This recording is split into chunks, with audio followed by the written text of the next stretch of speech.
Kenapa ya? Kita tuh gampang banget ikut-ikutan. Ada tren baru langsung gas. Film viral langsung nonton. Barang hype langsung check out.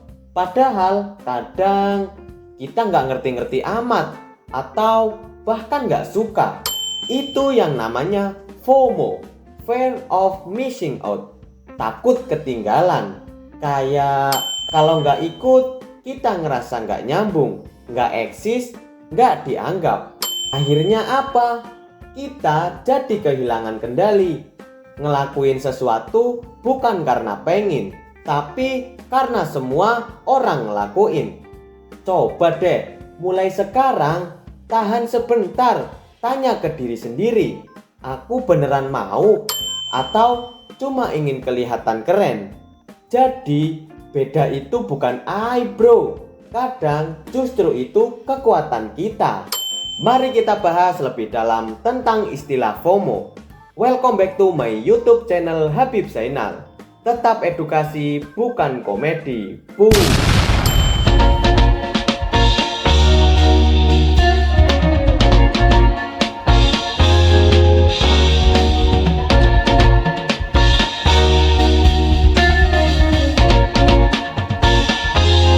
Edukasi bukan komedi. Kamu mungkin sering dengar istilah FOMO, tapi apa sih sebenarnya arti dari FOMO?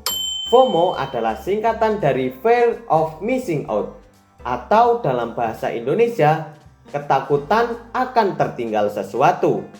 Ini bukan sekedar istilah gaul.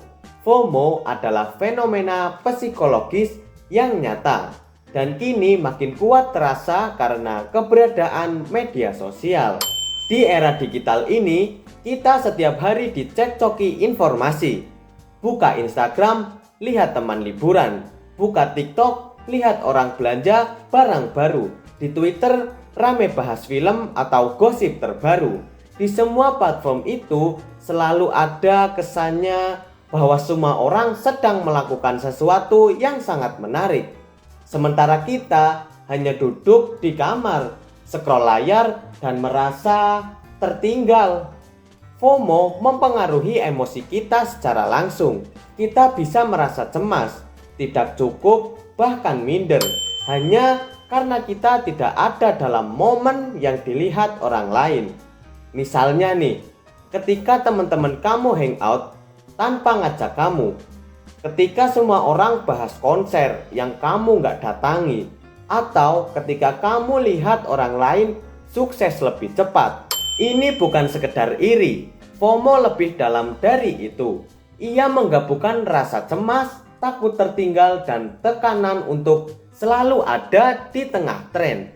Dan karena media sosial bekerja dengan algoritma, semua hal viral muncul di depan mata kita dengan cara terus-menerus.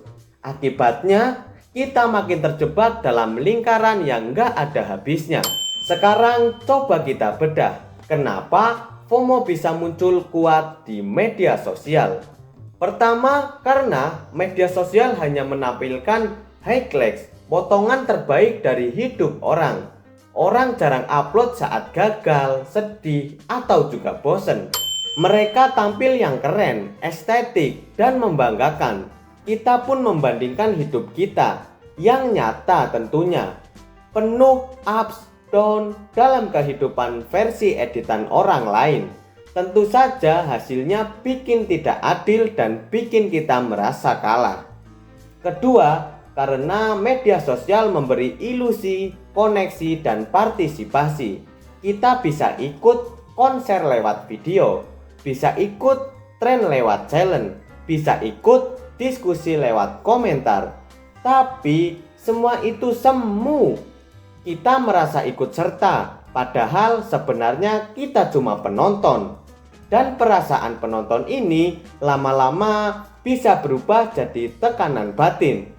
Aku harus ikut juga, kalau enggak aku bakal ketinggalan. Yang ketiga, karena validasi sosial. Likes, follower, semuanya jadi ukuran eksistensi di media sosial. Maka saat orang lain dapat like karena ikut tren tertentu, muncul dorongan untuk melakukan hal yang sama. walau mungkin tidak sesuai diri kita. Inilah awal dari kehilangan jati diri hanya demi pengakuan. Sekarang kita masuk bagian yang lebih personal nih. Dampak FOMO di kehidupan kita sehari-hari. Yang pertama, dampak psikologis.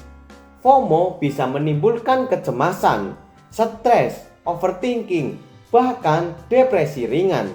Karena kita merasa semua orang hidupnya lebih seru dari kita. Hal ini membuat kita jadi kurang bersyukur dan sering mempertanyakan pilihan hidup kita sendiri. Kedua, dampak finansial. Banyak orang jadi konsumtif karena FOMO. Misalnya beli barang baru, HP baru, barang viral, beli tiket konser, hanya takut ketinggalan, padahal belum tentu butuh. FOMO juga bisa bikin kita masuk ke gaya hidup, pura-pura mampu demi terlihat eksis. Yang ketiga, dampak hubungan sosial. FOMO bisa bikin kita menjalin hubungan hanya karena takut sendirian, bukan karena cinta. Bisa juga membuat kita memaksakan pergaulan hanya karena takut nggak punya teman.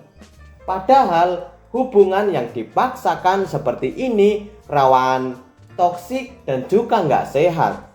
Jadi bagaimana solusinya? Bagaimana cara mengurangi efek FOMO dalam kehidupan kita? Yang pertama, sadar bahwa media sosial bukan kenyataan. Apa yang kita lihat hanyalah sebagian kecil dari hidup orang lain.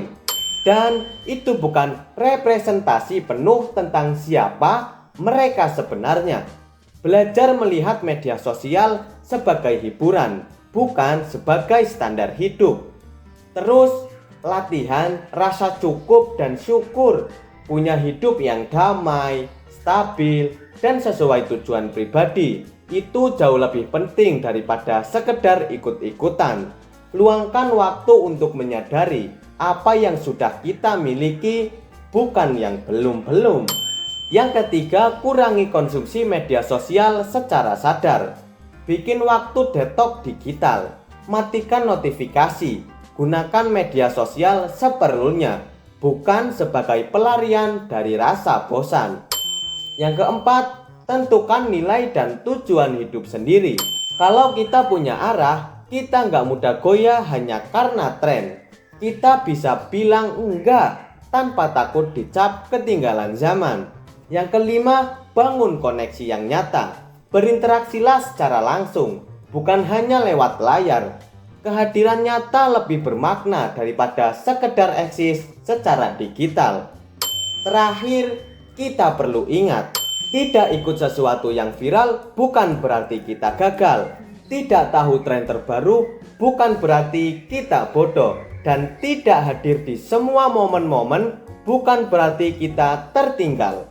Kita semua punya waktu dan jalur hidup masing-masing. Jangan biarkan FOMO merampas kendali atas kehidupan kita sendiri. FOMO itu bisa bikin kita kehilangan arah.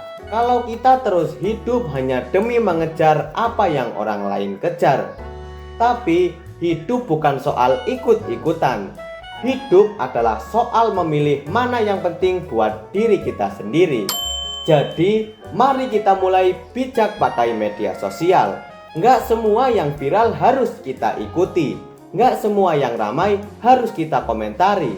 Kadang, diam dan fokus pada hidup sendiri jauh lebih sehat. Kalau kamu merasa video ini sangat relate atau kamu pernah ngerasa FOMO juga, coba tulis pengalamanmu di kolom komentar. Dan kalau menurut kamu konten kayak gini bermanfaat atau enggak sih? Jangan lupa like, subscribe, dan nyalakan loncengnya supaya kamu enggak ketinggalan konten-konten yang justru bikin kamu lebih sadar, bukan malah makin bingung. Sampai jumpa di video selanjutnya. Terima kasih telah menonton video ini sampai selesai. See you.